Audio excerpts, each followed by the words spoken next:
Pastor, I wanted to see if I could come to church tomorrow. Yeah, you can come.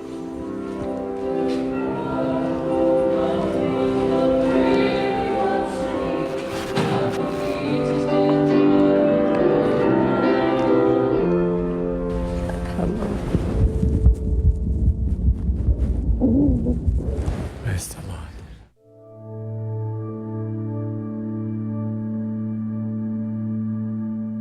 It's hard to tell from the outside when a church has gone too far. I grew up in California, home of some of the most notorious cults in history. Children of God, Jonestown, the Manson family, Heaven's Gate. I remember seeing these groups growing up and thinking that could never happen to me. I'd grown up Christian and loved going to church with my family. To me, Christianity made me think outside of myself and pushed me to give back to the world and try to make it a better place. I felt safe in church.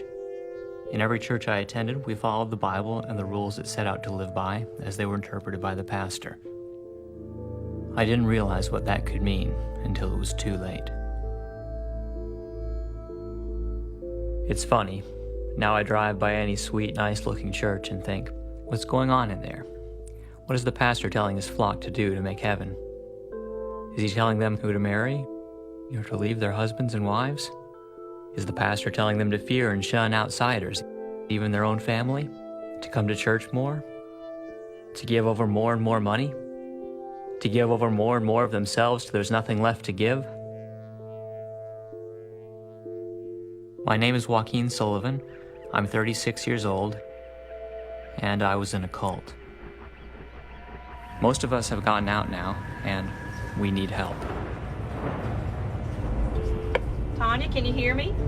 Yeah, I can hear you. Okay. You went and talked to the sheriff or a policeman or what? Yeah, like when I was telling Brandy, when Pastor put her hand on the stove burner, you know what hell feels like? That officer, I mean, he would just sit there and shake his head just in unbelief. There's so many different laws that he has broken. Do you think the pastor's got wind of this and he's going to leave? No. If you are not in unity with his mind, because he is directly in connection with God, we're going to hell. I want some help, because I feel like if you don't help me, then I'll end up killing myself, because I don't want to live like this anymore. That's what she says. Count the cost to follow me. What's the cost of not being a Christian? You're going to end up in hell. He says you must willing to leave father, mother, sister, brother. You must be even willing to give up your own life for my sake. God demands it all.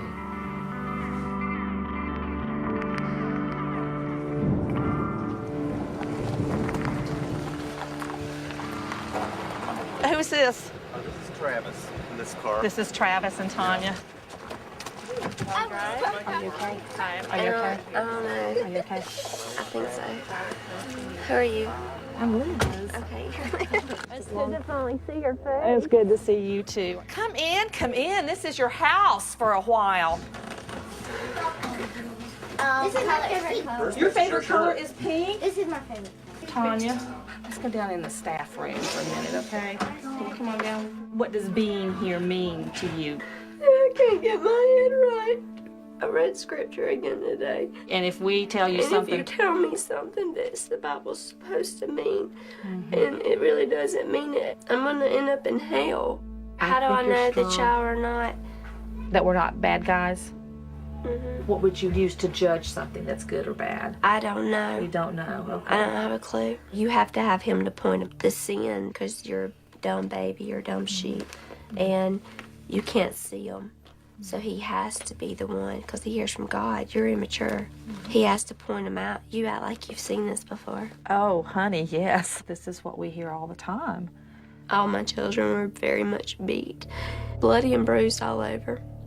And it was like, you had to get the laziness out or you had to get the rebellion out. Pastor walked out from his office and he grabbed Brandy and he started yanking her head so hard. I thought her neck was gonna break. She was screaming. And then he drug her on the ground and she's kicking. And he pulled her into the closet. And then Deborah says she's a rebel. She's still not repented. Deborah's his pastor's wife. Yeah. I don't know how to be a mom anymore. I don't have a clue. What if he's right? What if we're doing wrong? We're totally in rebellion and we're really gonna be in that deeper level of hell.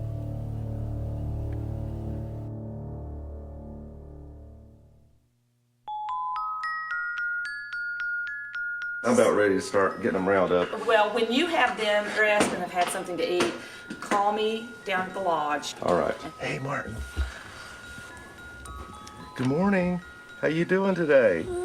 Hey, guys. Who is this? Is this Dustin over here? That's Oh, this is Tristan. We got cereal, Pop-Tarts. What do y'all want this morning? I'm hungry. Yeah. After a person leaves a destructive cult, there is really only one place in the United States, and that is Wellspring Retreat, where a person can go to recover. After 2 weeks at Wellspring, a person is much stronger and more able to make that transition to a normal life. There is one country in the world that is known to be the biggest reservoir of cults, and that's the U.S. There's anywhere from 10 to 15 million cult members in the United States. It's at such an epidemic level right now, not only in the United States, but around the world. Most cults start out as something very normal. They start out as a church or a fellowship that it might be a benign thing at first. Every day you're interacting with people who are in something that's dangerous, abusive, or heading that direction, and they're giving up a little more and a little more of their control of their own life. The average cult member of the 60s or 70s may have had shaved heads or robes. The average cult member of 2005, they don't look like cult members. They can be the lawyer down the street, the teacher down the street, the investment banker. The United States has a real tradition of religious freedom that was forged by these early religious groups that came here seeking freedom. And what that means is if you become a nonprofit religious organization, there is much less accountability for not only your finances, but also for the way in which people are treated in the group. And so the authorities or policymakers just don't want to go there. And so we deal with the lepers. We deal with a class of people that are considered lepers. I don't think there's a real understanding of what we're talking about. If you go back 30 years, there were a couple of large cults, the Moonies, our Krishna group, and the Scientologists. Now what we seem to have is not those huge groups, but these smaller groups. The people here, what they've been involved in is called Mountain Rock Church. The cult leader, his name is Raymond Mells. You will hear them refer to him as the pastor because they have been in a church, but the church has gotten more and more and more abusive. As I understand it, one of the members left. His name is Joaquin. He got out and started doing research and basically came back and said, you guys are in a cult and I want you out. I realized they really did just want brain clones. I'm thinking, this is it. I got to get out now. Did they tell Christy not to have anything to do with you? He would tell her, darkness and light cannot mix. This is my wife, Christy. Our pastor, Raymond Mells, excommunicated me from the church and convinced them all I was the Antichrist when I questioned his teachings. He made my wife divorce me shortly after our son Josiah was born. Raymond said, light and dark can't mix. Yeah. I was 4 months pregnant when Joaquin was kicked out of the church. We were taught that if a parent is in any kind of sin, then the devil has a right to destroy the children. So I end up throwing up the whole time that I'm having my child. Raymond tells Christy she has these demons of laziness in her. My kid's gonna die because I don't overcome laziness. And so then I'm working really hard, cleaning Raymond's cars. I remember in June and July having Josiah sitting in his car seat while I was outside in the heat. I couldn't stop. You had to get it done in a certain amount of time and do it just right. I just hate all that crap. I always felt like I couldn't do anything right. I couldn't be good enough in the church, and I couldn't be a wife, and I couldn't be a mother.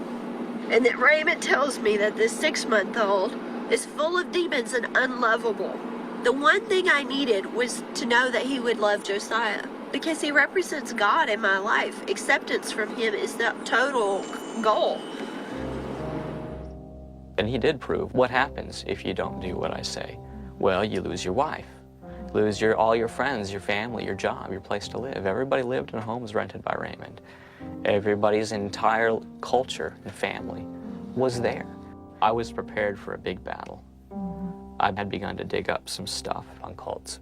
If Joaquin hadn't been there to make them realize what they were in, I don't think they ever would have got out. He's only behind God in the work that was put behind getting people out of that cult. Right before we left, Joaquin had some information that he had gotten about brainwashing and cults, and we're just like, oh my goodness, this is a character description of Raymond Mills and his whole ministry. Ryman just happened to use the Christian faith, and he took those kernels of truth, and then he developed this elaborate doctrine that was just completely outside of what any mainstream Christian church would accept. Raymond had all these names for demons like pride, rejection, rebellion, insecurity, stubbornness, little boy spirits, little fat boy spirits. I just didn't see that in the Bible.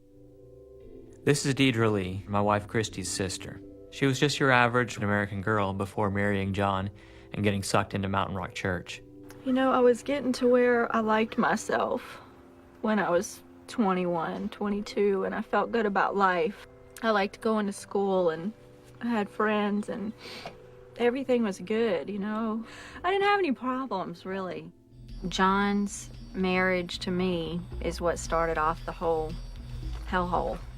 All I knew of Raymond and Deborah at that point was just that they were like, quote, parents to him. He lived with them, he followed them from New York. I thought there can't be any harm in it. You know, it's a church. Okay, we're in the new church. Everybody say hello.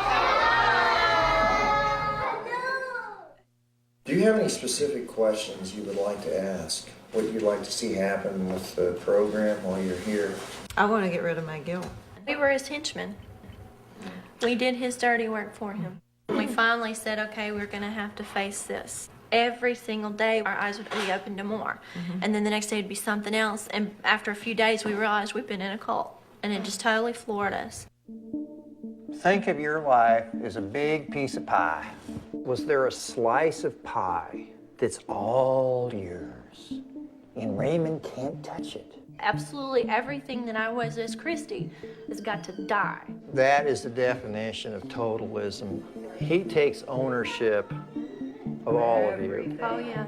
Lifton came up with 8 criteria through his book Thought Reform and the Psychology of Totalism to determine whether or not a group is a cult. I originally did some work with returning prisoners of war in Korea and got a sense of an export version of a process that the Chinese came to call thought reform. Robert J. Lifton's study helped us to see that what happened to us was not unique to our church. Now, is every new religious movement a cult? No. But what we use here as the line of demarcation are the 8 techniques as outlined by Dr. Robert J. Lifton. We're going to unravel these 8 techniques and show them what they are so that this never happens to them again. And we can take that model and overlay it on any situation that has abuse of power. We've treated Buddhists, Hindus, we've treated Orthodox Jews. We don't care about the creed. It's the deed, what happened to them.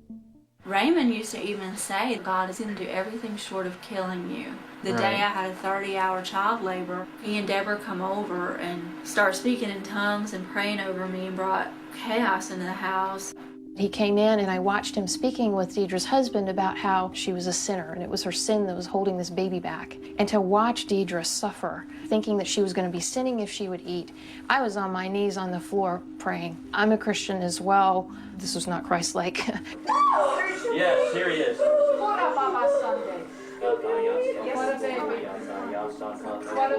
My husband went to work the next day. You're kidding me. I was hemorrhaging. I called John. He's on the job site with Raymond. And Raymond says, why's your wife calling you? And John says, she's bleeding and she needs my help. Raymond said, no, you need to stay on the job. It was just like all alone, that was it. And later, John walked in the door. He said, get up, you need to make my dinner. I'm gonna go get a shower. You have it on the table by the time I get out. And I got him some leftovers together, and I tried to live the rest of my night as if nothing had happened. Hi. Well, this is really out of the way here. I was really surprised. Amazing. John was a Rottweiler, and whoever came against his master, you're supposed to go after them. And I just happened to be one who would go after the master, and I was married to the dog. Lately, I feel very angry at him. I have cussed him out. I've railed on him because I had 6 years of pent-up anger, and everything was turned in on me. I mean, I feel a little bit taken advantage of. And we spent so much money to come here, and it's not nice at all. Will you cut the camera, Andy? We're going the right way. Follow the tracks. You want to follow the tracks? Shut up, you big doofus. I see one. I see one all the way. You look carefully. See it. I see it. I think it has antlers.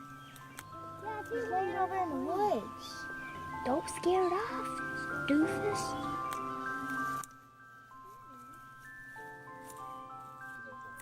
See? We human beings are the most dependent of creatures. We have the longest period of childhood dependency, which makes us susceptible to a guru who puts forth what are perceived as absolute truths.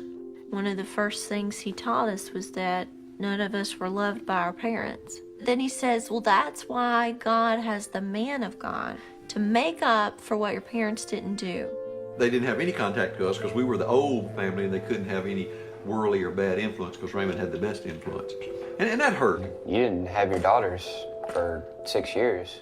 I mean, I didn't have my sisters for 6 years. They weren't the same people. They were brainwashed. When you're redoing someone's identity, it's almost a necessity that you alter their memories. Back in the 70s, I became the quintessential top model member for the Moonies.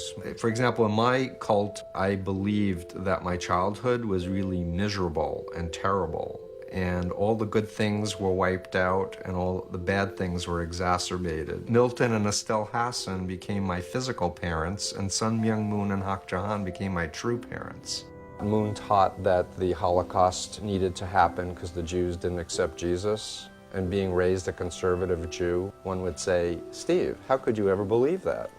And the answer is, I was hypnotized, indoctrinated, brainwashed, mind-controlled into a new identity.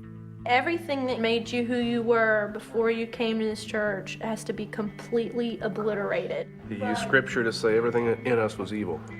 The doctrine takes precedent over the person's thoughts, feelings, personality, and talents. Before she came to Mountain Rock Church, my sister Carissa was an award-winning teacher whose students scored highest in the nation on the standardized reading achievement tests. Raymond Mills said I had a lot of pride in my teaching and that I should step down from teaching and just get a regular job where I was under somebody under authority to overcome rebellion in my life. And so I obeyed what Pastor said, and I went and got a job as a hostess at a Charlie's. His teaching is applied to every area of life. The more abusive he got, the more areas of our lives he began to control. Music was supposed to pave the way for Raymond's teaching. And sometimes if it was too down, he would make us start dancing and singing to get the spirit right in there.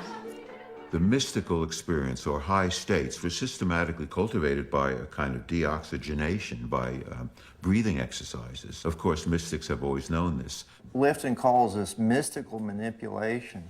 I would dance like, sometimes like this, you know, just, let's see, I guess I usually get one leg going, usually clapping.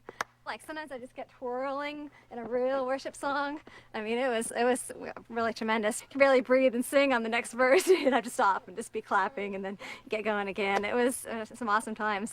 He called himself an apostle, and he said that covered all five: apostle, prophet, evangelist, pastor, and teacher, and he could do them all. So, see, he was end all. He was like God, you know. But we've had people here from over 300 groups. Every last one of them has said what Raymond has said. We and only we have the truth. Karen is my wife Christy's mom. She was very troubled when I met her. When her problems with the kids and finances seemed improved by Raymond, we were all convinced to join the church. Besides answering our spiritual questions, He promised us all our financial needs by getting all the men in the church started on a career in building homes. He paired Christianity with building, so the harder we worked on the job site, the better our chances of making heaven. If there's anybody in the world that's going to make heaven, I said, I believe this man will make heaven. He gave an opportunity to get ahead in life, by building. Build houses, save your money, buy a lot, and you can build your first spec. Sell 3 specs, and you get your house paid for cash. That's what really got me hooked. Our modern-day cult compound was actually a suburban housing development called the Heritage. We built these houses, and then Raymond said the Lord told him we should give them to him for free. Then he had us rent them from him. So when you first came to the church, you needed to move, you needed to disassociate with all your friends and relatives that you had been close to. You changed your job. I mean, you had to be completely uprooted. You have no reality checks. That's right. Because you're not getting any information from the outside. This is called milieu control. One of the misconceptions about cults is that people are always living in a compound, and that if they're not in a compound like the Waco Davidians or Jonestown, that it can't be a cult. What you more often have is hyperactivity and some level of control over associations. For 7 years, I worked for 60 hours a week or more. In the evenings, we had meetings at least on Wednesday, Friday, and Sunday. For a time, we had it Monday, Wednesday, Friday, Sunday. I never had time to step back to think about what the teachings were in the church. So this is where John Dwyer lived. So John lived there, Raymond lived there, Mark lived there. This is where I lived. And he had Travis live in this one. Tanya and Travis had been so tied into the cult financially that only by hiring Travis to work for me and paying for them to come to Wellspring did I feel they had any hope of freedom from Raymond's control. When we first moved down there, he threw out all our furniture, our CDs, everything pretty much we owned besides our clothes he threw out. My wife, she was fighting it, but finally she, I guess, broke, is what they say, and surrendered her, who she was. He turned us over to the devil and prayed that things would happen to us, and it was like real. Like with my family, my husband about got killed in a car wreck. I had a thyroid problem and it was healed in the church. But then I did the blood work and said all of a sudden I've got a thyroid problem again. Well, there's other ways of looking at the bad things that have happened to the people that have left. There's too much to happen all of a sudden. Well, is it a possibility? I mean, I could say yeah, but I don't think so. But can you conceive in your mind that it might be a possibility? No. That he has that much power? Okay, I'm feeling like a freak here now.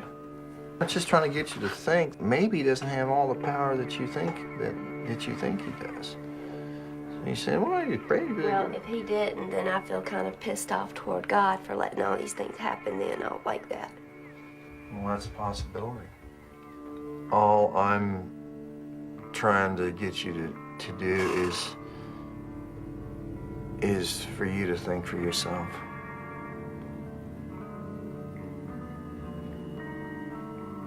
I did think, but now I feel confused. That's good.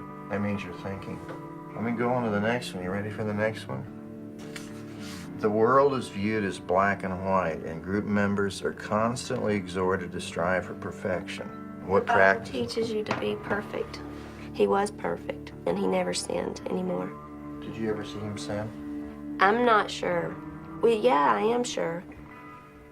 Beating children.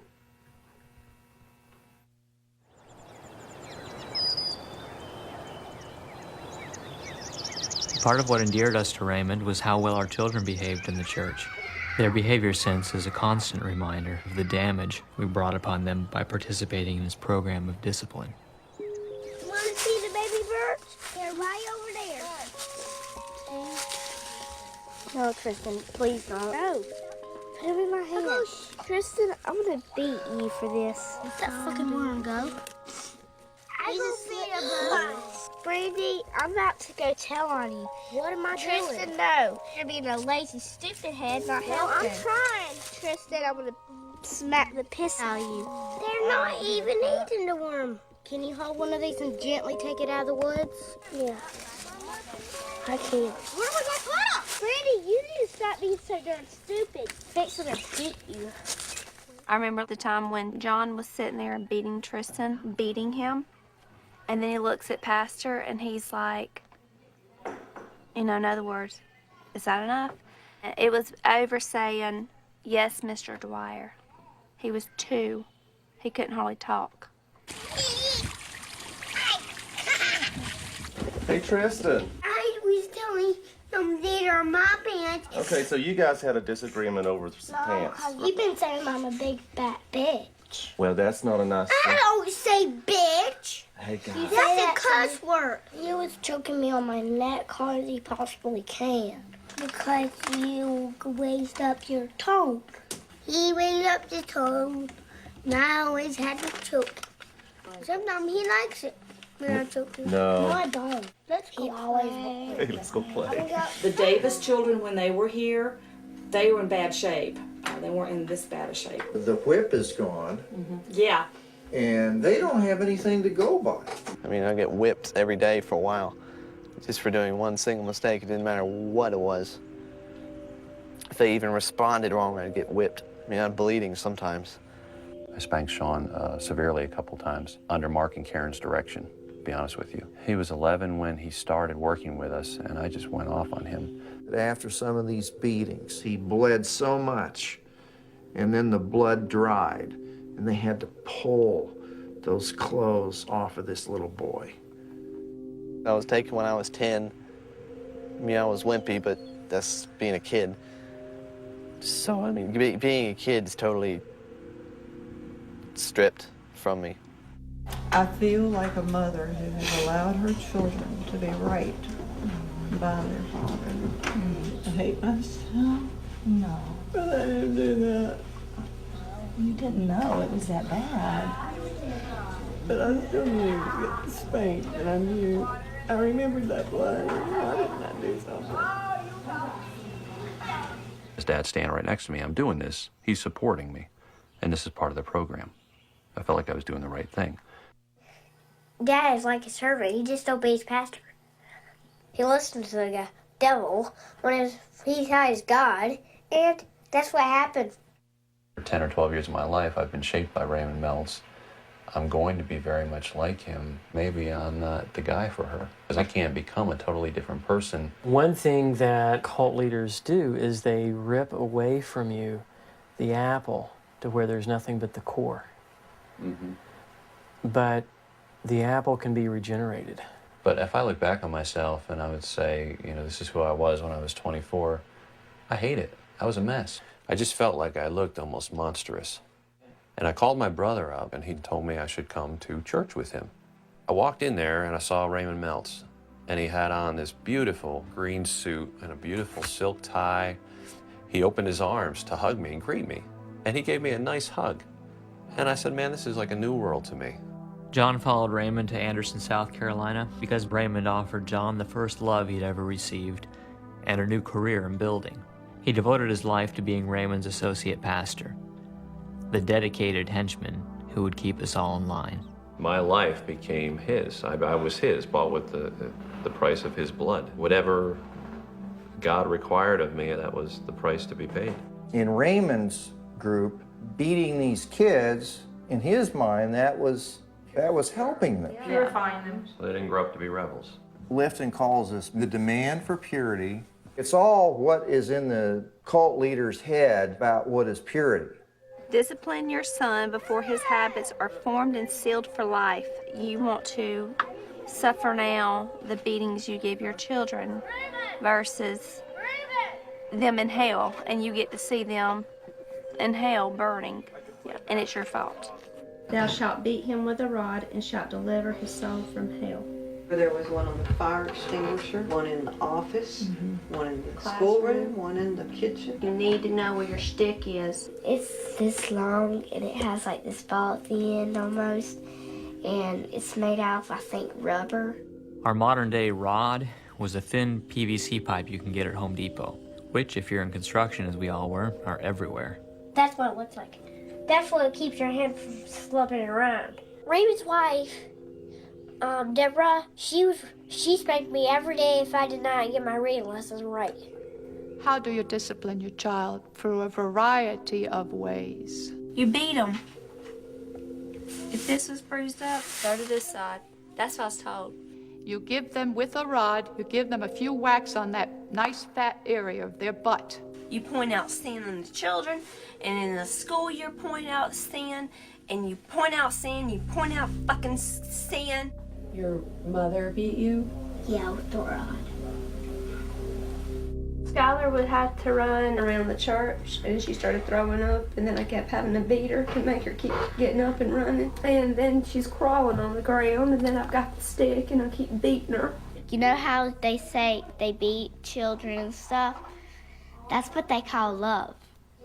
This was our schoolroom here. Some of the parents had trouble with their children in school. They were problem children. And so we helped them straighten them out. It's just a constant imprinting. Left, to the left, left, right, left. Over there! Stand up for Jesus, you soldiers of the cross. Children become symbols for the future. It's as if you can create ideal children according to your cultic standards, then you're realizing immortality. So continue to train him in the ways of the Lord. And we thank God that he is healthy. He is the Lord's boy, and he's going to serve the Lord all his days. Make sure that. Amen. He'll be obedient and loving as normal. It must be said that children are the most vulnerable to cults. They are defenseless. They are voiceless. They're at the mercy of whatever mad instruction someone got from supposedly heaven and lead the kids through a very big hell. So in this church that you were going to, what are some things that you remember? He put me in a dark closet, and he put my hand on the stove, and it was very hot, and he put that pan on my hand, and the pan got really hot, and he hit it, and he took the pan off, and he hit the pan on my head. Yeah, you didn't do anything to deserve anything like that. And he done it to my sister too. He always used to tell us that if we cried, we'd get hit more. So I tried to hold it in, but sometimes I wish my life was just over and I could just run away from everything, but I can't. I think of it and how other children would feel if they got beat, and it just made me cry. Stop, Josiah. Stop. You don't hit me.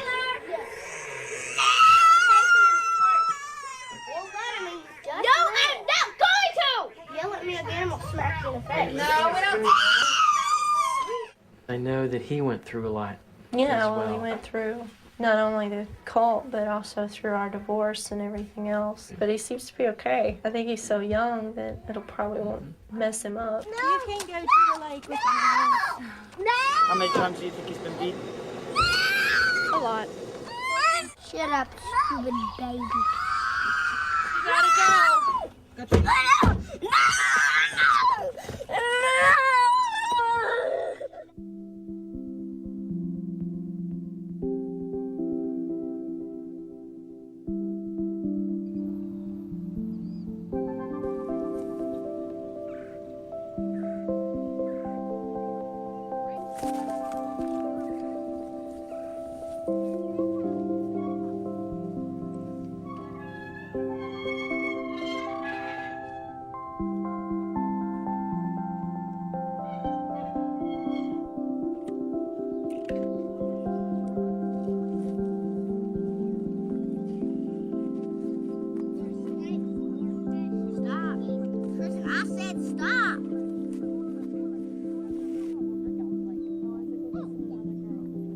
It seemed to me at the church it was really hard to go to heaven. It scared me bad. I was always scared.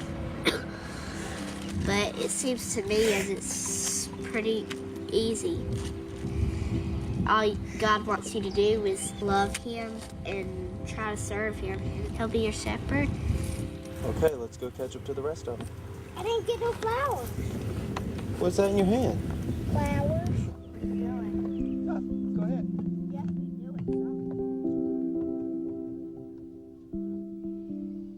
Yeah, can you hear me okay? Yeah, I can. All right. So, do I understand that several of these people are there for treatment? That's correct. Okay. I mean, I realize these things happen, I don't doubt that, but it's just hard for me to see how people get that way. Well, I'll be happy to try to explain how these individuals can fall under such duress. Okay. Is there anything that you would like to tell me that's not in here? Well, I think one of the more interesting things is these kids were like made to be put in this basement area, and they were kept there in a long time, and kids made to run around till they threw up. So, I mean, there's more than just the spankings. Right. Okay. Well, I'm going to go through everything, and of course we'll be deciding how we need to pursue this thing. All right, thanks a lot. Bye-bye. Bye-bye. Concentration camp for children, that's what it was. Well, we'll see what happens. I don't think police officers are trained properly to investigate cults. I don't think judges are trained properly. Cults have had so much power in this country. They've won so many freedom of religion cases that even some local counties can't successfully prosecute a cult. For a little church like Mount Rock Church, it's a microcosm of a much larger problem. When I saw the planes going to the World Trade Center, I thought I could have done that. People who were indoctrinated to do that act are being trained right now for the purposes of people who have power, who want to control other people and make them slaves. That's what really scared me the most, is the fact that they beat their children and gave him all their money. The only other sacrifice they could have made is killing themselves. I think if he had asked them to die, that they would have died.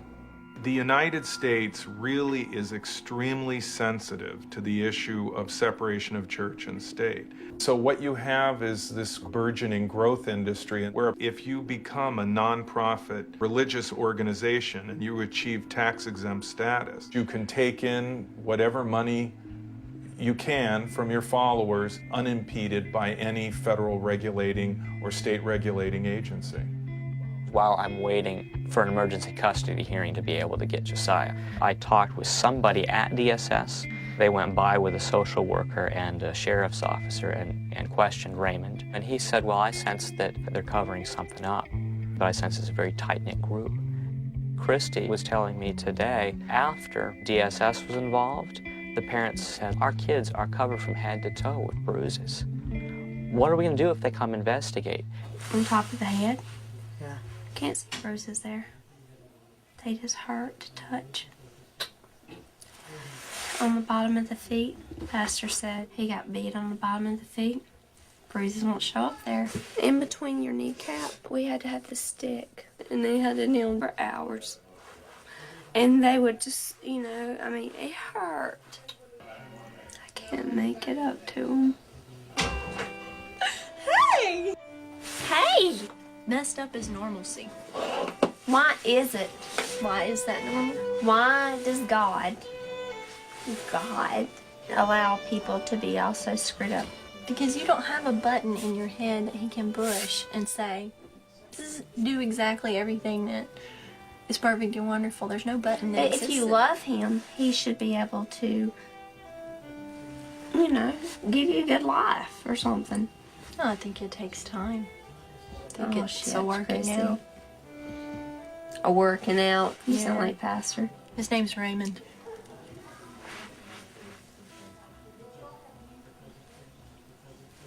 I'm not there. I'm sorry. That's I'm all just right. not there. That's all right. Most people are born in religion. It has nothing to do with what people really think or feel or need in life. Everybody needs to know that they're part of something that's much bigger than just day in, day out bullshit of go to sleep, to get up in the morning, to be able to go to work, to make money, to have food to eat, to go to sleep, to get up in the morning, to make money, to have, you know, that's all it is that cycle. And so I would get depressed in the face of that. This is my lot in life, you know. Everybody's looking for some kind of, to fill that need in them. But we always replace it with something crappy like drugs or job or religion. She just like spit stuff out. You were not saying you had problems. Yeah. You were actually like us. Mm-hmm. I just go cry in my room. We love each other. And we love each other. Come on, ready? We'll see you later, Liz. Bye, y'all. See you later. It's not your fault. It's not your fault. It's not your fault. It's not your fault.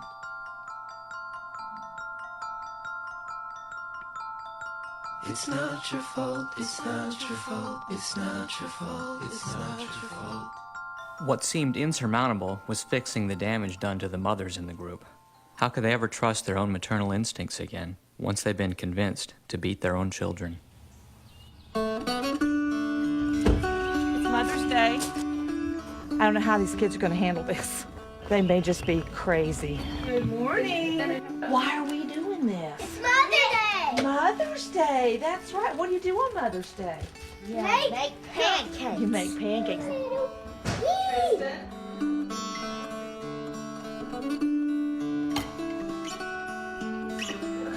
Happy Mother's Day to all. We children appreciate you, even though at times you can't take it. We love you, sweet 100% mom. Thank you, I can't remember that I ever did anything good for the church.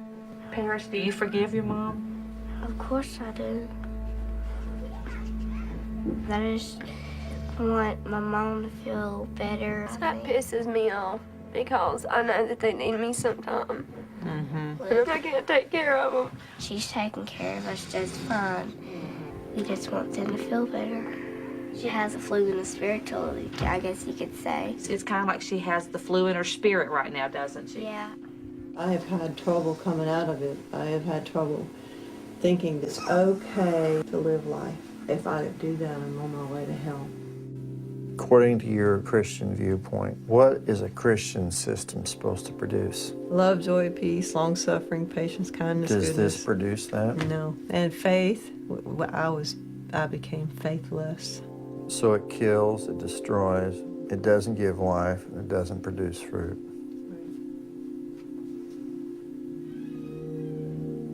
But if you let go of it, you might go to hell. Right. Obviously, it's not God's system. It's the Aha. whole point. So I have no fear of going to hell. It doesn't compute. You just set me free.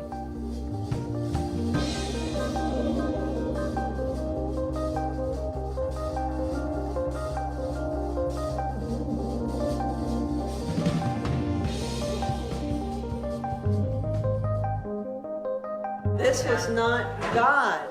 This was not God's program because all it produces is death, depression, suicide. And does God want suicide? Then I pray Tanya's going to get this. Have hope. I know you're a little worse off than I have been. But I was right there with you because I wanted to kill myself too. But I just didn't go to hell for some reason. It feels funny in here right now. I'm like telling you these things and I can like feel Pastor. I feel like I'm gonna get in trouble. You just told me today that Kashi was a liar. He beat kids. He lost his temper. He didn't heal you. I don't know why this is bothering me. It's like you're telling me lies right now, but I know that I'm the one that said it. How are you gonna get to heaven? Who are you gonna believe? What if they are screwing you over here? If it does not line up with what Pastor says, it is demons talking to you. Do you still feel scared about things that Pastor has done? Mm-mm. Do you feel mad? Yeah, I still feel mad about him. But when he done all that stuff to me, I punched him in the face. What did he do when you punched him in the face? Nothing. He just started laying on the ground and crying. Because that's what he get from being mean to me. Who will keep you safe if you need somebody to help you? I don't even know why I help because I'm strong. How do you get that strong? I don't know. I eat spinach all times. Do you think he should go to jail? Yes. Yeah. So I know what we should do. What? Get set a knife trap where when he wakes up out of his bed, we pick up all the knives and throw the knives in the trash can. And he really is going to be in the trash can. We got remarried just a month ago. That's awesome. Shortly after the cult fell apart, the question came up, why did you leave in the first place? Raymond. Yeah. There are times when, like, I get riled up enough and he's going to start church again and all this bullshit. I so badly want to have the guts to just walk in there. But I know if I got near him, I would shake like a leaf. I wish I could go and strip him down and beat the shit out of him. You know, he was brought up in violence, and I think he was neglected a childhood, and I think he wanted to rip that and steal that away from our children. I think that would be a very common thread, that most of us didn't get the security we needed as children.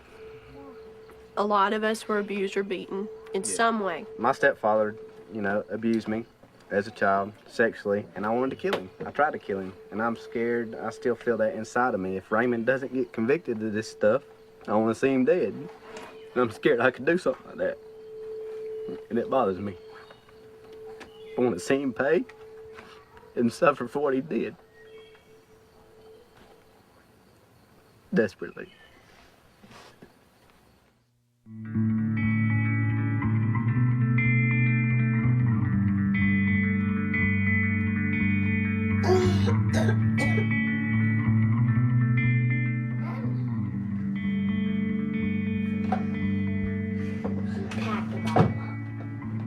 Yeah, she told us she put all in our suitcase too.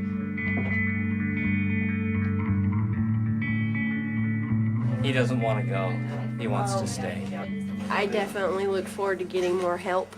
I was struggling because of it being the last day. We're going to need you.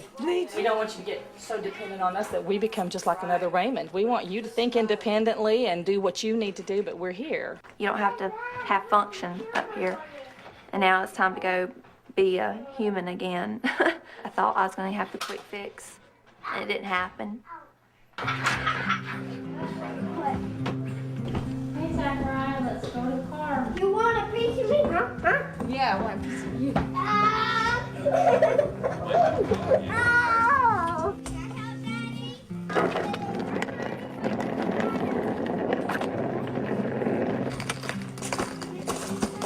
Right across the Ohio River, we're going to get on 77, follow 77 down to Charlotte. And Charlotte, we're going to jump on 85. It's a straight shot. No. Zachariah, that's enough. No, I keep over that day. I'm going home. I'm going to miss all of you. It's really been over backwards for us. Y'all know how to get home? Bye, Josie. Bye.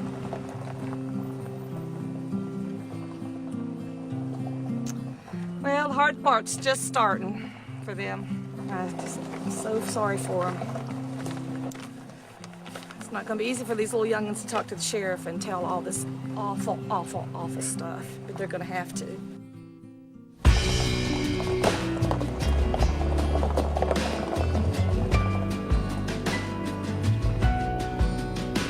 We're leaving Ohio.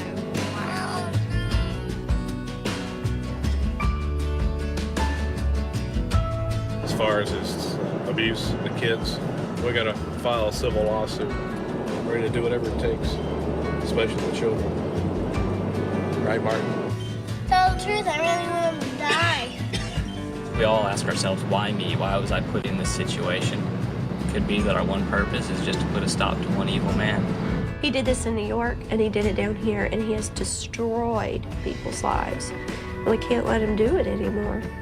If the southeast of America is the Bible Belt, then the upstate of South Carolina is the hole the buckle goes through. Religion dictates all here. The cult situation is not too uncommon, although I think Mel's takes the cake. I just feel like I didn't get enough of what I need. I feel like I'm just gonna fall apart. That's what happened the other night. Yeah, I took all those trizodones, and I just wanted to die. Everybody would flip out if you died, so don't. Kind of scares me because I don't want to lose my mom because she means so much to me.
Praise the Lord, you finally arrived. Thank you for having us. All right, we forgive you. The next time we whip you. Whipping are in Deborah, get order. this stick. This is my office here. It's very quiet here.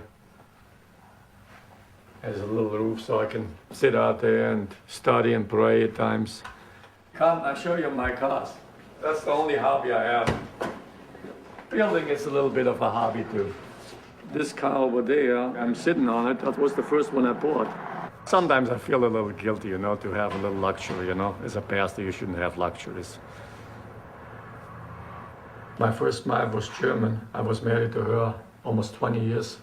And when I got born again after 2 years, she says, goodbye, I don't like this. And that's Deborah and I. We are married now 25 years. And I'm traveling with this woman, her name was Johanna, past Raymond's home on the hill, and she said, this poor man up here, his wife left him. I feel so sorry for him, he's so lonely. 1 month later, she's got Raymond on the phone with me, and we had a blind date. He was so stiff, real German, and I had to kind of, you know, touch him a lot, work up a little warmth into him.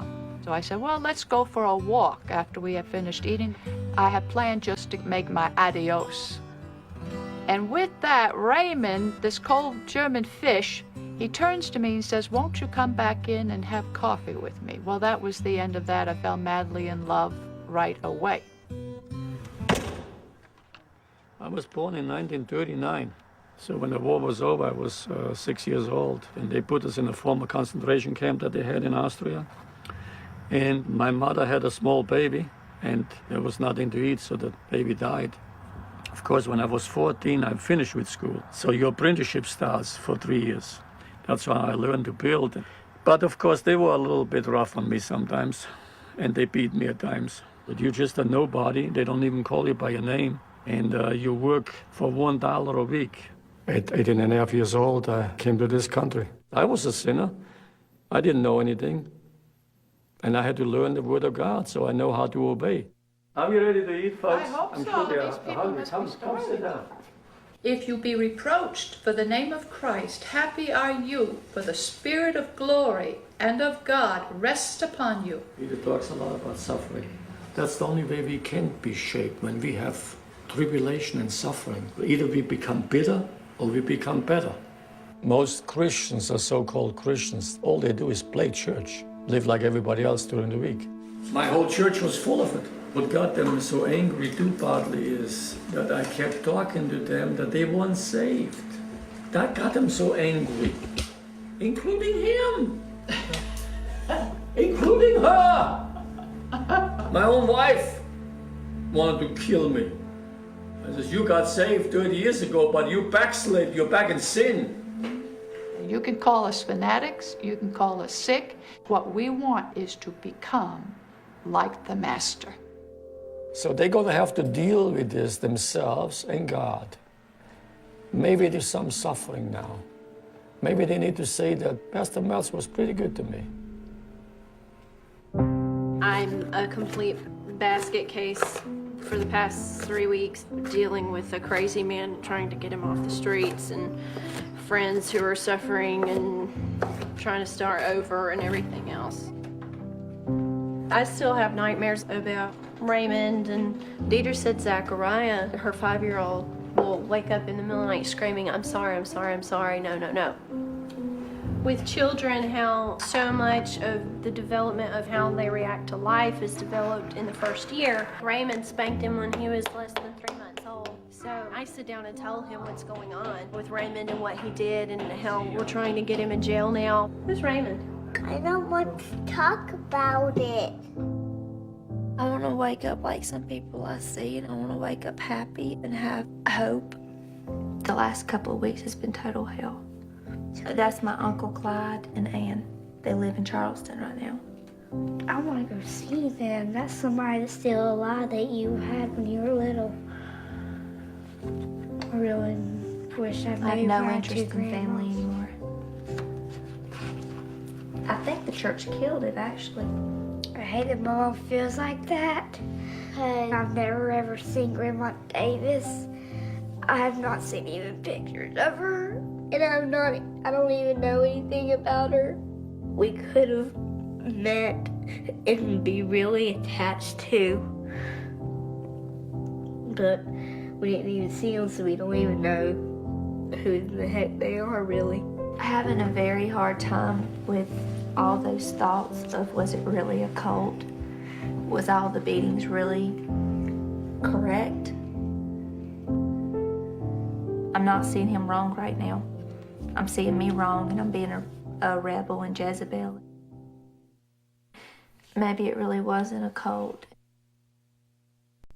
Pastor, deep in his heart, says, I'm going to get you into heaven one way or another if I have to drag you, push you. Everything is hinged on it was Pastor's fault because whatever he said, they did, so therefore they had no mental capacity to make a decision themselves. Dick Hewitt is Raymond's new John, the faithful follower who will help him rebuild his church. You've got to forgive. I can sit over here and be ate up in anger, or I can have peace of mind and say, Pastor, I forgive you. So at times, I pushed a little harder than I should have, and I have repented to them about that, and Brother Dick knows that. Now, forgiveness is a foundation principle in the Bible. If I ask for forgiveness, then you have to forgive me if you are a Christian. You have no choice. There aren't any limits to repentance in most Christian thought. The person who was crucified next to Jesus was a thief and a murderer, and Jesus granted him salvation, so it's always available. So there's a sense that one can never go too far. You're trying to help people, and they bite your hand. It's a little bit like a drowning man in the water. You're trying to save him, and he smashes around with his hands. And sometimes you have to give him a punch in the mouth to knock him out so you can save him from drowning. The fella that worked for me, and I trained how to build, when he left, he'd been building here, he's got only about 5 lots left. Joaquin was very instrumental to cause havoc. It was I excommunicated him, and that's when he blamed me that it's my fault that she left him. And then Joaquin gave them a couple of books. Karen, Christmas, she opened up the book and starts to read. In an occult, people move from their homes close to the pastor. I said, well, yeah, we did that. And then the wife teaches them how to, clean their house. I said, yeah, I did that too. And you were a cult. It was terrible. He wants to get the church and sell it and give everybody the money, but that's against the law. We are tax exempt. You cannot just hand out money and sell it. No one would be free from the chains of Mount Rock Church until we brought Raymond to justice. Luckily, my building business was successful enough to be able to employ ex-members of the church and finance the lawsuit against Raymond. And he's still here. Raymond's still here. Yep. And still That's has the why church we're and still upset. has the church services. That's why we're so pissed at the sheriff's office, because Nothing's They being haven't done. budged. Civil remedies are limited, okay? Hopefully we're going to do it through a criminal prosecution. We want money too. Okay. And I know you want money. Where are you going to get it? Raymond's assets are, we're estimating $5 million. Was any other money or income directed towards Raymond? Well, besides renting at inflated prices, it was regularly preached that you have to give far above I tithe. gave about 80% of what I made teaching, gave it back. The church needs to buy the land behind my house. No, what I like to see really is to have 4 people who get in on this. Yeah. See, that's like only about $125,000 a piece. He said, the money that comes in is mine to do what I want with. If I want to go buy a Mercedes with it, I can do that. That's my prerogative. Well, I'm as close as perfect, I think, that you can get. I mean, I've been just lately wronged, maligned, evil spoken of, accused, like the Apostle Paul. That's not the best image for a pastor to drive around in a sports car, is it? But most people don't have no idea. Oh, pastor, this is the easiest job. No, that's the toughest job any man can have. And unless God calls you, gifts you, trains you, you cannot do this job. No man would want it. There's not enough money in the world to pay any man to do it. He says, I never took money from the people because all of the money that came in went into the building that's there and the parsonage. But Raymond controls the building. Raymond controls the parsonage. It's not that he didn't take anything, it's that he took everything.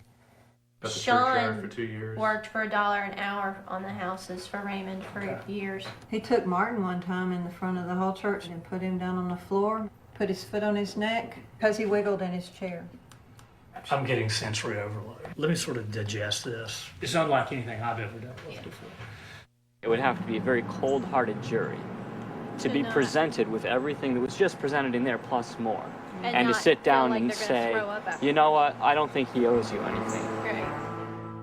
I mean, I've had nights where I just wanted to call and just talk to Raymond. Right now, tonight, I want to get answers. I have these thoughts, it's like, should I really be following him? But there again, I'm sitting here going, this is absurd. This is ridiculous. Good evening. Hello, Deborah. Hello, Tanya? Yes. You recognize my voice. How are you? Good. Well, how are you doing? Pretty lost and confused, actually. The only reason I left, I felt so hopeless. Very bad. You were demonized to the hilt. You and Pastor were supposed to be like a mom and dad to me. Yeah.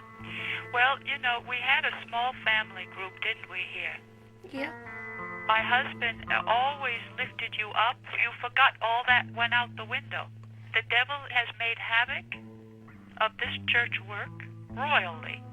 But you didn't have the strength enough to say, that's you, devil. No, I didn't. I would have loved to have seen the kids, though. You know, because I just wanted to say goodbye to them.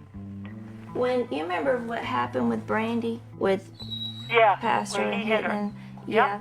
Was she a sweetheart at home? He was trying because she was such a rebel and refusing to change for you and Travis. We repented, my husband and I, because he saw that he had been overbearing at times. And now Pastor Meltz is in the first stage of Alzheimer's disease. Really? Actually, the reason I was calling is I wanted to call and see if your church is still going. Yes, this couple came tonight, and they were precious and got Pastor's book, and so we've had a great Bible study together, and they're just finishing up.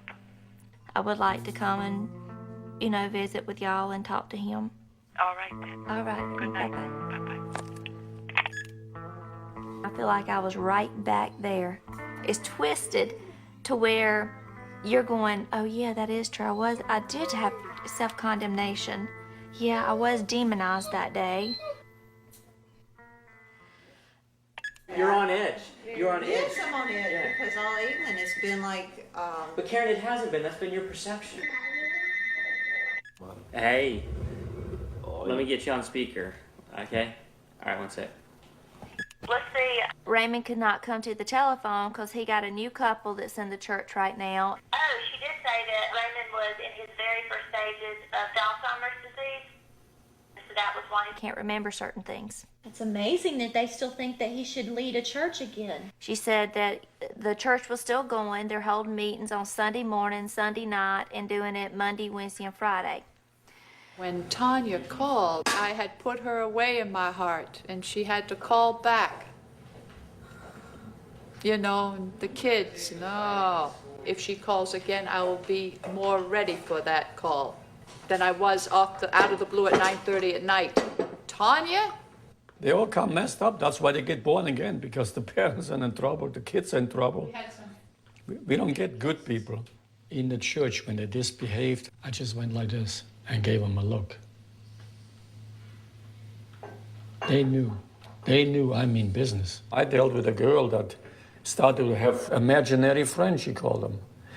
And they talked to her, and she didn't think there's anything wrong with that. And these were evil spirits talking to her. I'm making some soup. They're putting pepper in it. You know pepper is really dirt, and salad is really leaves. Stir it up. It's done. Here's your soup. Foolishness is bound up in the heart of a child. God knows that. He wrote it in his book. And he said only the rod will drive it from them. Every child has the spirit and nature of the devil operating in him. If you have a rebellious son and he doesn't listen to you as a parents, you take him to the priests, to the elders. If he doesn't listen to them, you know what God's word says?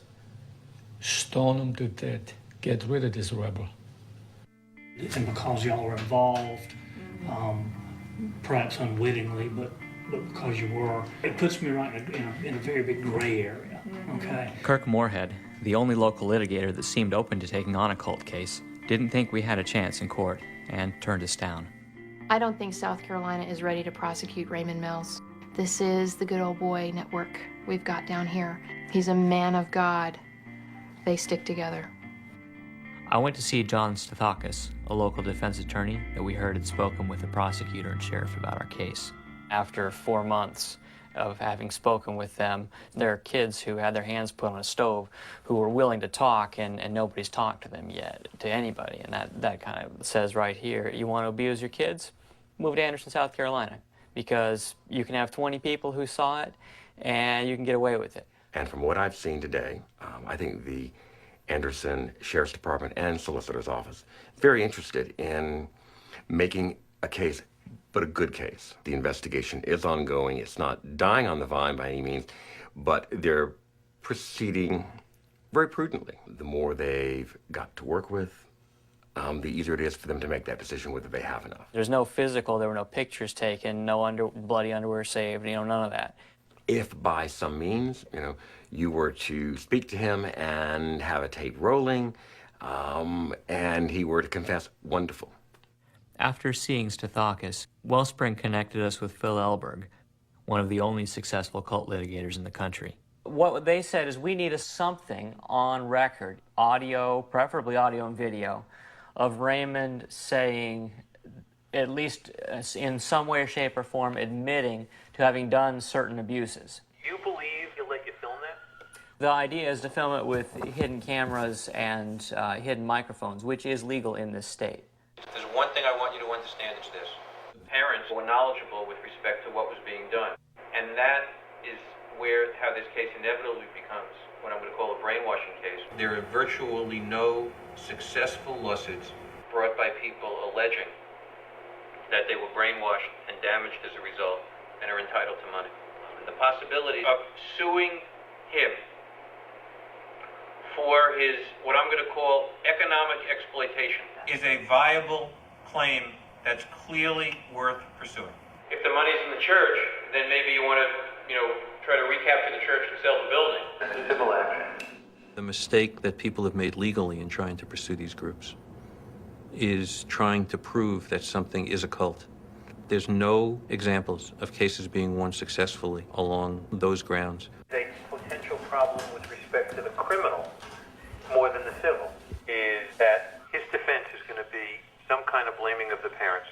The parents are going to have to be prepared to be defending themselves. When you make allegations of criminal wrongdoing, you're going to have to prove that. And those making the allegations have to be free from involvement of that as well. Some of the parents I've spoken with admitted to me that they actually struck their children. Others have indicated someone else did it, but that they were present. They allowed it to happen. Well, as a defense attorney, I could make an awful lot of hay with that. And to tell you the truth, I think I could get the charges dismissed at preliminary hearing, and it would go no farther.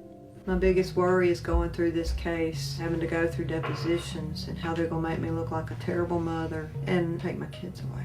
What's wrong with us that we didn't stop any of it? Because all the women were there. That still doesn't affect whether or not he did it. If sometime soon the police don't get something on video and audio from Raymond, it's possible that they won't have a strong enough case. We meet in the church. It's a very good middle ground because we paid for that and built that place with our own blood. And if we can get together and say, remember the time that you put Brandy's hand on the stove? Why did you do that? Or we can go to him more subtly and try to get him to speak convincingly rather than defensively.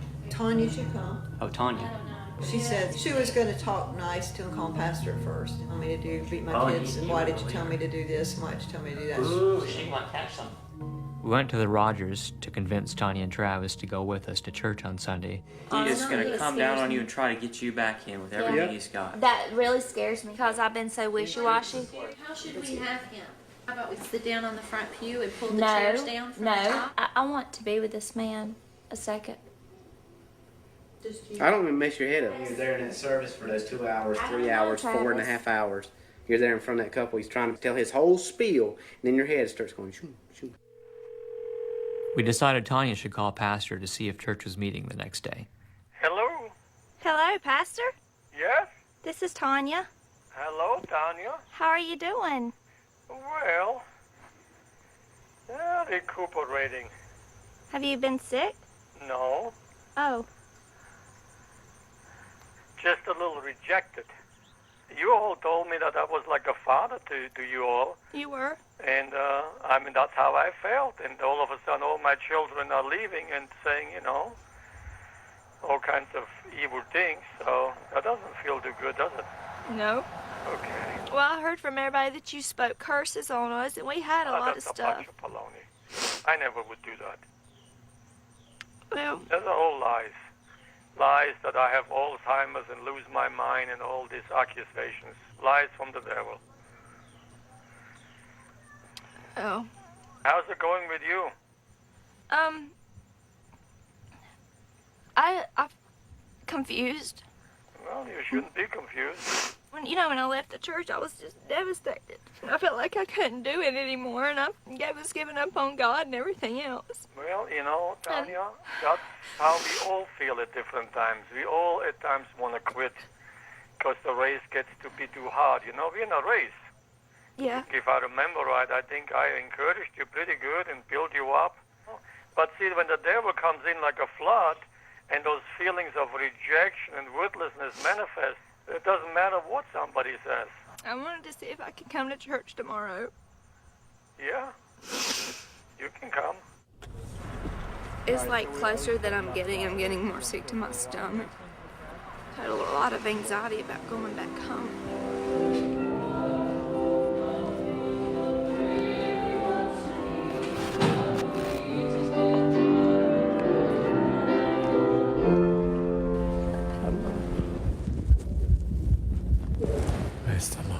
We came mainly because we need to get some things cleared up. What are your questions? You want to ask some, Tanya? Whipping them to the point of how we were, bruising them and stuff, is that wrong? Well, I think I confronted a few of you that you spanked your children too hard. I know that Brandy, we had to go to your house, and that was one of the times you pulled her hair and you were hitting her and punching her and kicking her and stuff like that. I don't remember.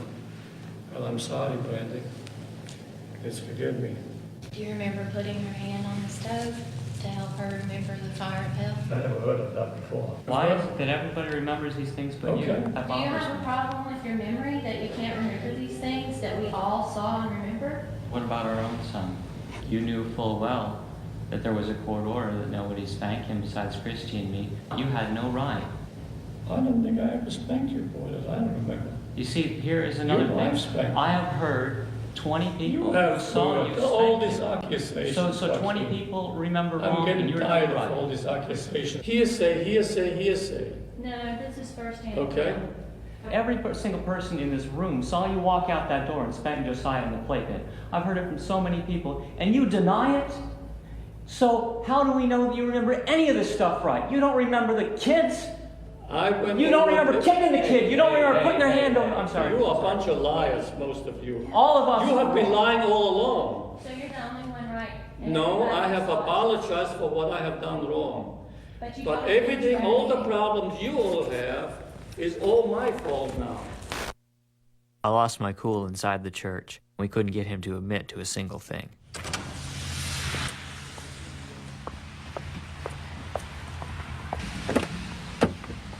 He doesn't remember one damn thing. He will not say actual facts, that he did anything. Getting just to say to Brandy or the kids that, I did this, blah, Yes, blah, they blah, probably- and I'm sorry, I'm gonna go in there. Thank God the devil left because he couldn't take that. They came in to accuse me, and I apologized to the kids, and they're still not satisfied. They're still bringing it up. There's no repentance. I don't know what they want from me. What I was hearing from Christy is she was wanting the words like, I yanked Brandy's hair. I kicked her. Pastor Mask, do you remember that? You hit her with your fist. You were punching her and slapping her. She went down or something, dropped, and you were kicking her. And I mean, you were hot. That was wrong. That was wrong. Yeah. Let me have them to come in here if you don't mind. I wish I could smack him. I mean, he says, I'm sorry. He does not mean it. He just wants us to shut up. That's all he's trying to do is get us to shut up. He's like, well, we went a little over the line. I don't think so. The girls moved it fast. Pastor wants to apologize to you. Paris, you give him a hug and you accept his forgiveness. You too, Brandy. Forgive me. Spanking you. Can you forgive me? Yeah. I care for you and it hurts me when I ever see you hurt. Anya, I know you want to come and talk, but there's no point for you to come here. They all are against me. That's only going to cause trouble for you and for me. I feel like I've just betrayed that man, like to the utmost. Wished I could take it all back. Yeah. He was sobbing like a baby.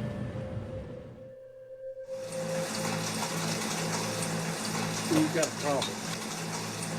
We had a episode this morning in the church, and pastor and sister are devastated. They just feel right now that the world's caved in on him and that he is a failure. And I know that he's not a failure, but the devil is having their way with him. You will come to realize more and more you have stepped into something that's maybe bigger than you are. Religion is worse than politics or anything else. We submitted the footage to the police, hoping they'd find something in those tapes to make a case against Raymond before his church grew any bigger. Still being investigated. How are they investigating anything? They haven't talked to a single person in the church. We went over there yesterday, and Mark's already called them 10 times and can't get anybody to return his calls. They haven't even talked to anybody. We have 25 people for them to talk to, and they've talked to 4 of us. I asked them about the kids. Are you going to talk to the kids? And they said yes. And I said, when? And if they do something about this one, they have to do something about another one. I wish he'd kill himself like Hitler did and just end it. You know that his time's over. Well, Hitler may not have killed himself. He may have actually been killed. Right. But that would work. Driving by Mountain Rock Church right there on the main road every day, and knowing we were powerless to stop Raymond, made living in Anderson impossible for most of us. We gotta be gone by 10:30. We're gonna show our house in the morning. To go ahead and sell it and then move to California. Mark and I are talking about that too. If things don't work out in the next couple of weeks for him as far as building, if the house sells and the lot, we're out of here. How long has it been since you've had a horse? 5 years? Walk. I don't know how much of my feeling better is from Lexapro or from just feeling better, but I know I'm happier, calmer. I don't like to think about seeing him or talking. I don't have the need now that I did just a couple of weeks ago. The conference call, we're all fired up. Who was I? Because I don't feel like that. I just want to go away. I still have love for those two people, and I do not know why. I don't know. Because, I mean, I know what they did to me. I know what they did to others. I know what they did to the kids. I don't know why I feel like that, but I do. How are you doing? He said you wanted to tell him goodbye. Yeah, say goodbye. Deborah, I had no part of anything of that the other day. Yeah. It's crushed us. We were so down from when they came here again and told that my husband is in the first stage of Alzheimer's disease. Now, if I thought that a man was in the first stage of Alzheimer's disease, I would just leave him be and let him go into deterioration of his brain as punishment for his sin. I wouldn't come to his church again and sit in there in contempt and stop the man of God from speaking. I would have enough respect for a sick-minded man not to do that. Does he really have that? Of course he doesn't. Oh, well, you told me that on the phone. Said, does he really have that?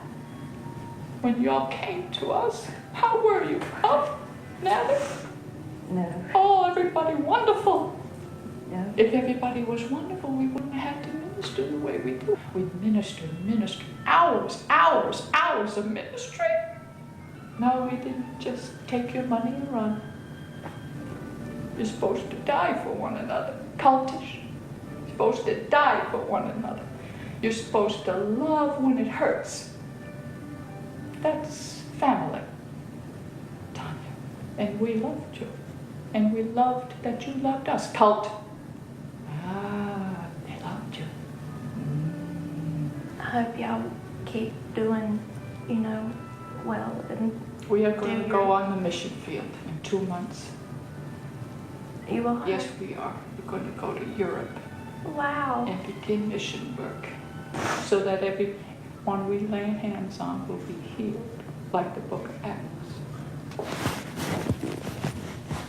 I don't want any of those feelings to come back of having you as a daughter, though I'm holding it back. Because it's cultish, don't you know? I enjoyed my time with you. I'm not sure you know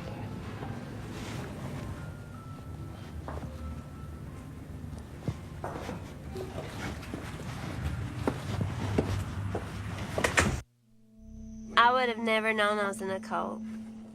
Never. I was told that by, you name it, you stand on the side of God and you demolish relationships and everything else. we don't want to get involved in any kind of crap like that now. We just want to go on with life. This right here is kind of like signifying being over with Mount Rock. Since we're moving off, we're leaving our house tomorrow. This will be like a new beginning, Burn all this crap. This right here is the pain ending. And this is all his teaching. Here I don't goes want to Deborah. Raymond and Deborah. This is Raymond's book that he wrote that he said was of God. Help me, Mom. Yeah. That picture looks like he just sets himself up as a god right there. To me. I struggled the most with throwing that book away. I imagine in my head right now, Mama, the devil screaming. The devil and Pastor. The fire has Mountain Rock in it. It's floated up into the air and just disintegrating, yeah. Even though we're burning this, I still pray for him because I know he may end up still going to heaven if we pray for him. I pray for him too. We got Joaquin, Mark, Karen. That's their son here, Sean, and the little smaller one. That's Dieter and John with their little baby. That's Carissa, that's his sister. That's Travis and his family. They're gorgeous, huh? That's 2 girls. That's it. Will you quit now because some people accuse you wrongly or hit you in the face or steal from you? That is the whole idea that how the devil wants to stop you. I would like to see justice done. I'd like to see him have to pay Mark and Sean for the work they did for practically free. We don't have a way to go on with our lives, really. Mark had no income last year, so we can't even get a mortgage. I have got to take an anxiety appeal. I'm sorry. You look like a movie star. Oh, you're crazy. You want to tell Grandma what we were talking about with... Did you sell your house? Great. For those people We're who going to move our house. going to... Yeah.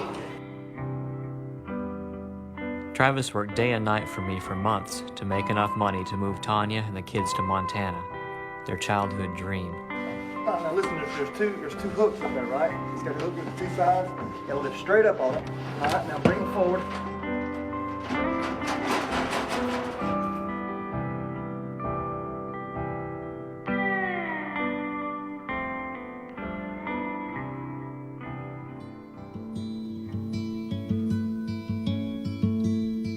Having our own home and being independent, that's part of the reason we came to Tennessee. We don't miss having a support system. We wanted to get away from everything. After having been in Mountain Rock Church for 11 years, having had Raymond in my life telling me what to do and supervising, it's kind of strange to not have somebody doing that every day now. We are more and more and more going, I don't think we want to be in traditional religion. I just don't think God has anything to do with what the church proclaims him to be. There is a big failure by institutionalized religion. You have 12,000 people leaving the Catholic Church every day, according to the Vatican, and they'll get into another religion, or they will leave one church and get into a cult. How many cultic groups are there in America? 3,000 to 5,000? Any kind of religious system or any kind of authoritarian family system that just teaches you to obey without question, you're getting set up. I don't think that we should fear religion. I consider myself to be a very conservative Christian. When I go to church, people here that I work with cults, they say if they'd have just had more faith in God, they never would have fallen into that if they'd have just known the truth. But in my experience, it's not a weak mind. It's not a lack of faith. When people say there must be a certain type of person involved in the cult phenomenon, what they're really saying is, I don't want to accept that this could happen to me. The human mind is not as strong as many people would like to believe. We learned so much at Wellspring about mind control. We just see little tidbits in different places. The other day I flipped through the religious channels and I almost vomited. It just looked so ridiculous to me. If you want to give your life away, I've got the person for you. God has called you.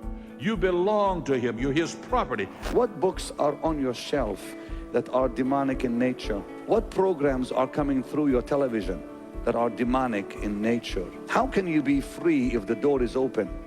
Give no place to the devil. Wherever you are, there are demonic and spiritual influences around you constantly. You need a Holy Ghost enema right up your rear end. The blood of Jesus is perfect protection against all the evil the devil may invent. We are uncursable. Disobedience will destroy you because you fail to believe God enough to do it God's way. What is your problem? If you're going to live by the law, then live by it. It's so much man-made, it's like you might as well go to a job and call that your God. Who made all these rules? There's typically not a denominational superstructure that appoints pastors. Anyone can claim they're a pastor if they have a following. My sister Carissa moved back in with our parents in California and started attending the local Baptist church with our dad. What one can look for in terms of a warning sign for realizing one is involved in an extreme group is that one can no longer account for oneself as a human being, as a person, with thoughts, with ambitions. If only your pastor can tell you who you are, to the extent that you have no story left of your own, leave. A godly, spirit-filled woman will put herself under the authority of her husband. If she doesn't have a husband, she'll put herself under the authority of her father. If she doesn't have a father, she puts herself under the authority of the pastor and the leadership of the church. This sermon triggered her emotional memories of Mountain Rock Church, and she eventually stopped going to church altogether. Christy and I just had a baby girl. We named her Kira Phoenix, because our marriage died in the church and has come back to life again. And Kira is the fruit of that. We don't belong to a church anymore. Tanya, how are you doing? I am doing pretty good. I am in Montana.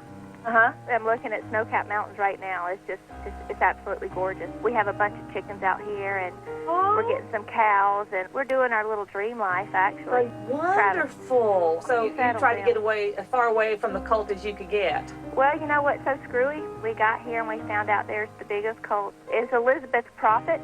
It's called the Church Universal and Triumphant. Yes. It reminds us of the Heritage back in Anderson. It's a bunch of little houses grouped up together, and then they've got a big church. They're an apocalyptic group with guns and artillery and everything. And they've been calling me. Oh, Tanya! Dumbass, I gave them the number. And I even had a couple of visitors all of a sudden. They're giving me all these books and stuff, and it got me really confused.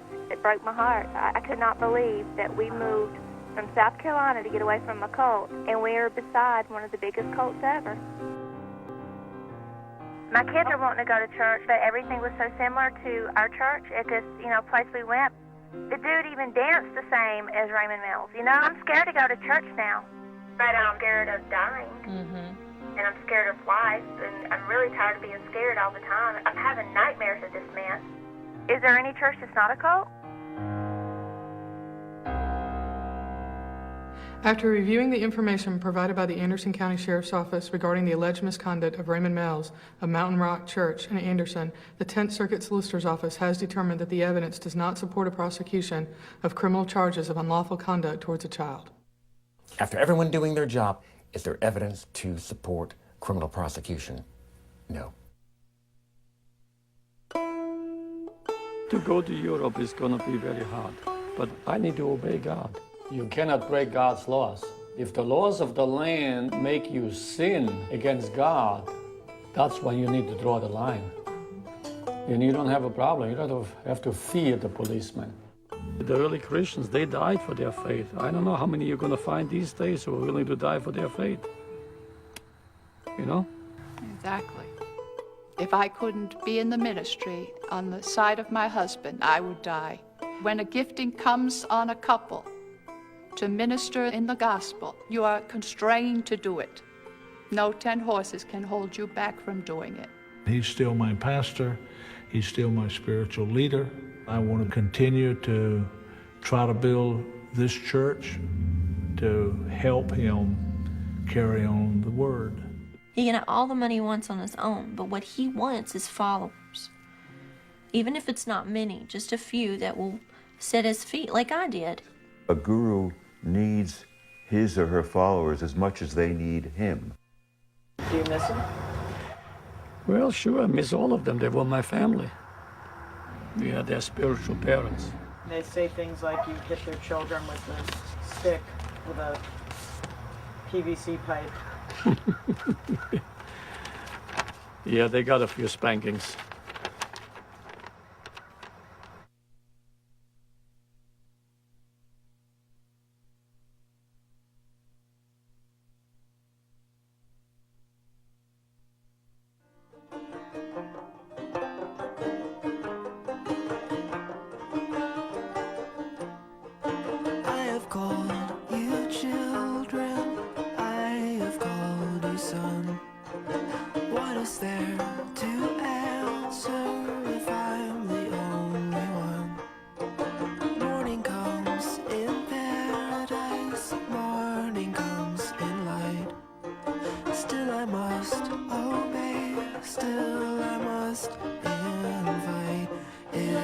Anything to say, if there's anything to do.